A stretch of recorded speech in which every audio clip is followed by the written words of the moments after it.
Do you need a water?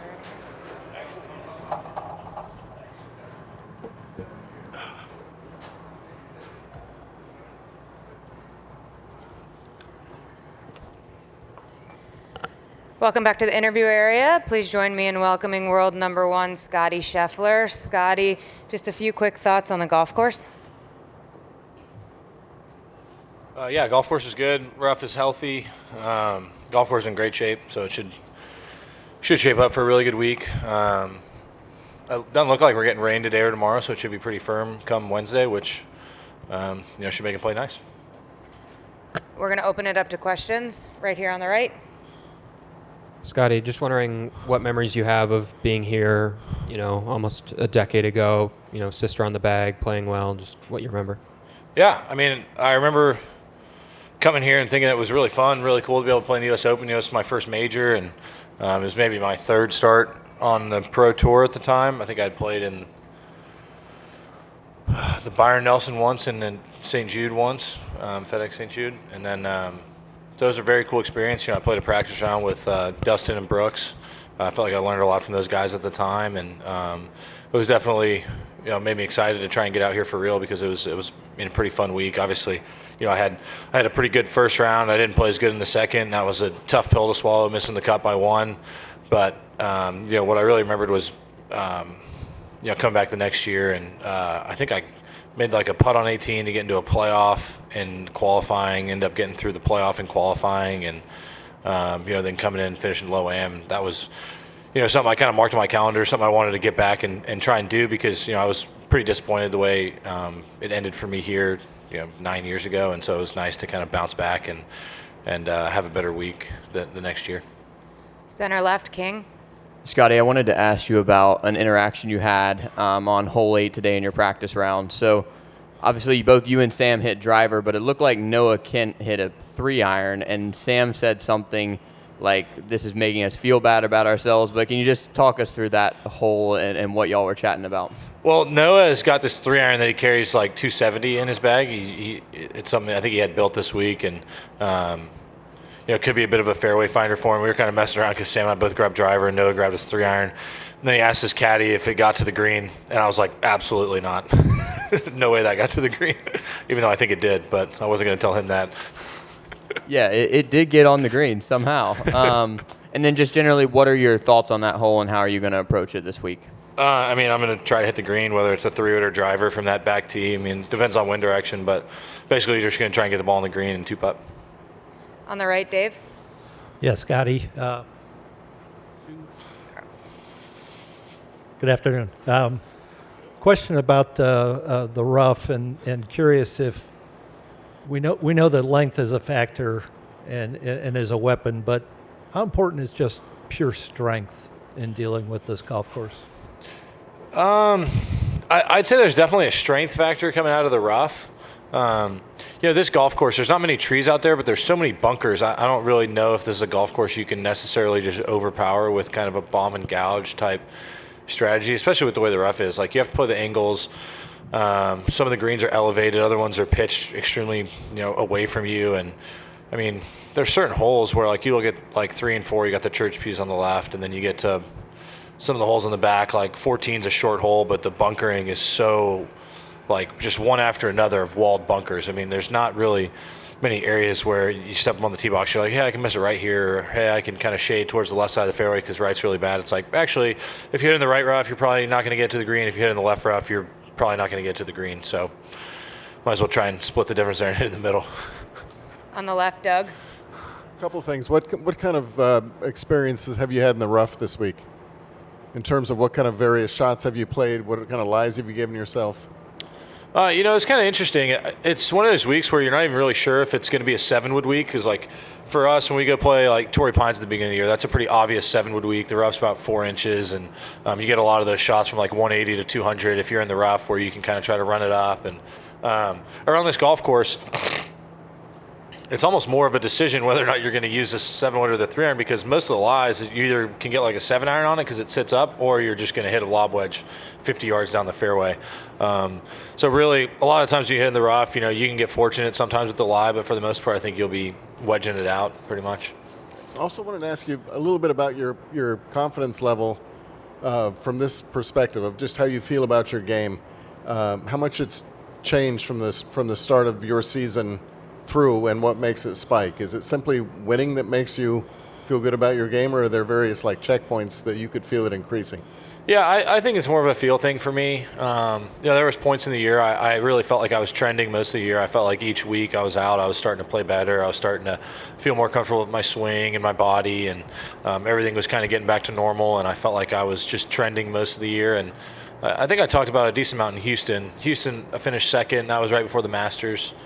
And that was when I really felt like I was starting to do some good things, and my ball striking just wasn't where it needed to be, but I was making a good amount of putts, and I felt like if I could just sharpen up my swing just a little bit more, I felt like I was going to kind of get into the place where I wanted to be. And then showing up at the Byron, I had a really good week there, and that was some pretty good confidence kind of moving forward. Back right to Kira.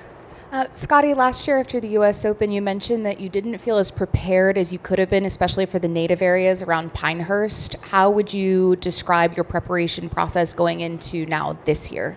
Well, I think it's a big difference having the week off. Memorial is always such a difficult test, and I think last year I won at maybe 8 or 9 under, and this year was at 10, and I won by a few shots. And so, it's just one of those golf courses where, that's a place that wears you down, and you have to be so focused for 72 holes that coming from that test to this one was pretty challenging back-to-back weeks.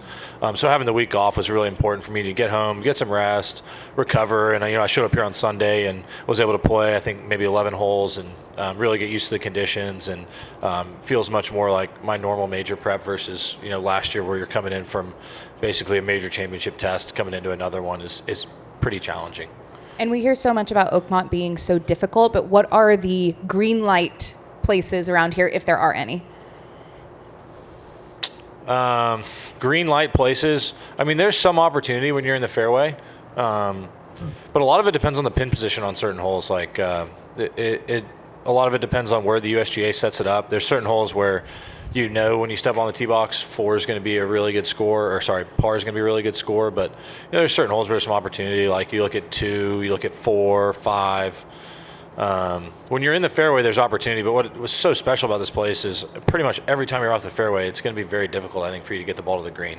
There's an element of luck when you hit the ball in the rough, but that's why I say this golf course is so well bunkered that, especially for a golf course without trees, I think this is a place that can get away with it really well, because there's just so many bunkers everywhere, and they're deep, and it's a real penalty when you hit the ball in the bunkers here. Front right. Scottie, for those who care about such things, sportsbooks have said you're an overwhelming favorite this week. Do you notice those kind of things at all? Do you pay any attention to it? And then somewhat related, when you're out there, do you ever hear from fans that maybe have a financial investment in your outcome? I think everybody hears from fans, whether they have a financial benefit or anything in their outcome. That's why I had to get rid of my Venmo, because I was either getting paid by people or people were requesting me a bunch of money when I didn't win. It wasn't a good feeling. But no, I don't pay attention to the favorite stuff or anything like that. Starting Thursday morning, we're at even par, and it's up to me to go out there and play against a golf course and see what I can do. Any other questions for Scottie? Right here. Back right. I was talking to a player today who felt like the first hole was maybe the only hole that you could miss the fairway and still hit the green with your shot, just the way it kind of able to roll balls up. Are there any other holes where you feel like if you miss the fairway, you can still hit the green? Well, the right rough on one's maybe the only spot. A lot of it is just completely lie dependent. Like there's some areas, like the rough is so thick and healthy that sometimes it stays on top, and you can actually get a club on it. Like, I played with Sam today, got to number 3 and 2 after he hit it in the rough. But then you get holes like 7 and 9 where you're so far back that it can be pretty challenging. But a lot of it really just totally depends on the lie, and sometimes you get a good one, and probably more often than not you're going to get a pretty bad lie every time you hit it in the rough. Back to Doug on the left. I don't know how much work you got in last week, but the week off you have before the majors, how is your practice session? Is it any different than it was going into Augusta, going into Quail Hollow, coming into here? It was maybe slightly different last week, just based on needing to get a bit more rest after Memorial. I think it can be a bit different coming off of a tournament in which you win, or you're at least close to winning, like when I mean, Memorial is one of the biggest tournaments that we play outside of, I'd say, the majors and the players. It might be the biggest. And, with Mr. Nicholas being there on site and it being his golf course, I think that's a tournament they're all very motivated to play well in. And it's such a difficult test. I think a lot of that factors into the mental fatigue. Like coming off a week in Houston where the scores are a bit lower and you can kind of hit it anywhere off the tee, and it's more of a second shot golf course. It's just a different feeling when the week is over, when you're in contention there versus, like, for instance, when you're in contention and you finish second and playing with the lead at Memorial and having to grind it out. It's just a different level of fatigue, and so I took a couple days at the beginning of the week to rest, and got back to work on Wednesday.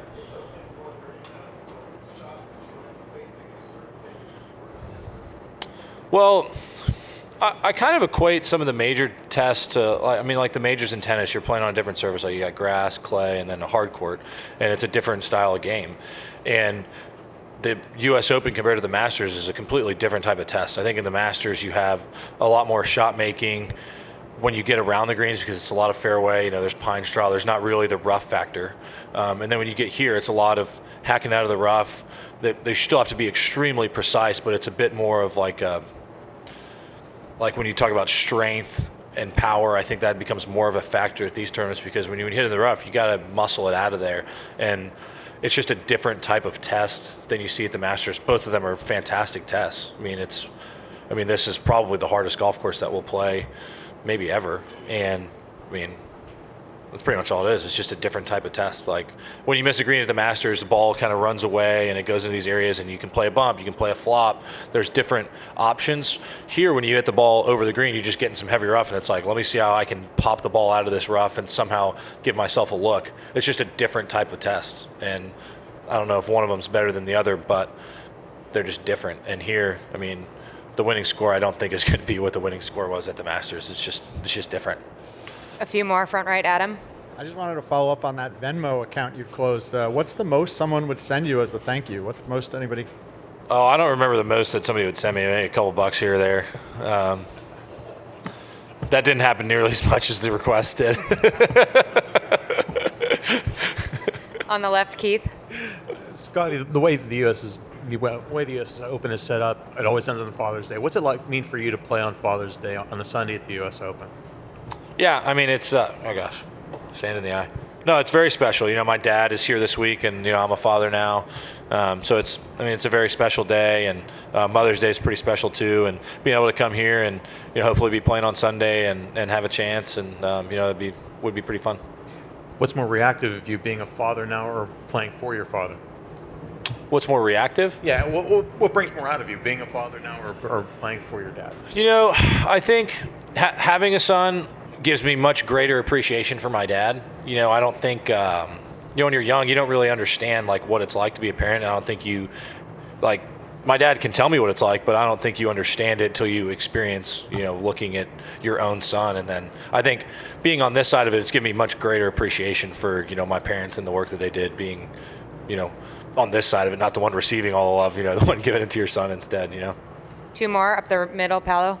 You mentioned the mental fatigue and the mental tests that these tougher golf courses kind of bring. How do you manage that? And just in the same way that maybe you prepare for harder shots, is there something you do to prepare for that mental fatigue that you feel at the end of one of these rounds? Well, no, I think it's more just managing it throughout the course of a season. And so, there's certain weeks when you finish where you just feel like after the PGA, I just feel like you got almost hit by a bus just because there's so much emotion. There's a lot of stuff that goes into the tournament after you win, and you basically don't get any sleep that night because you still got adrenaline, your stomach hurts, and it's just a heightened state of emotion, I think. And so I've learned over the course of my career to focus a little bit more on the rest side of things, especially when I get home. Early in my career, I've always been the guy that I think works the hardest, and if something's not the way that I feel like it should be, I'm going to go out there and figure it out, and that's just kind of how I've always approached things. And at the early in my career, I was able to come out to courses and I could spend as much time as I wanted to out here, and that's just because I didn't really have any other obligations. I just come up and I could just practice, and do whatever I wanted to do. But now things a little bit differently with having a wife and a son, and some other obligations at tournaments as well. It's just the schedule is just a bit different. Last question here on the right. Hey, Scottie, I read a story from 2016 that said you rushed through your first round to watch the NBA Finals. Do you recall that? And will this year's Finals affect your schedule this week? This year's finals probably not going to affect my schedule as much. I think Golden State was playing Cleveland last time in the finals, and I really wanted to watch that because you had LeBron playing Steph, and ever since the Mavs traded Luka, I've just been a little bit, a little bummed watching the NBA. It hurts a little bit still, so we'll have to regroup and get ready for next season for the Mavs. We appreciate the time, Scottie. Thanks.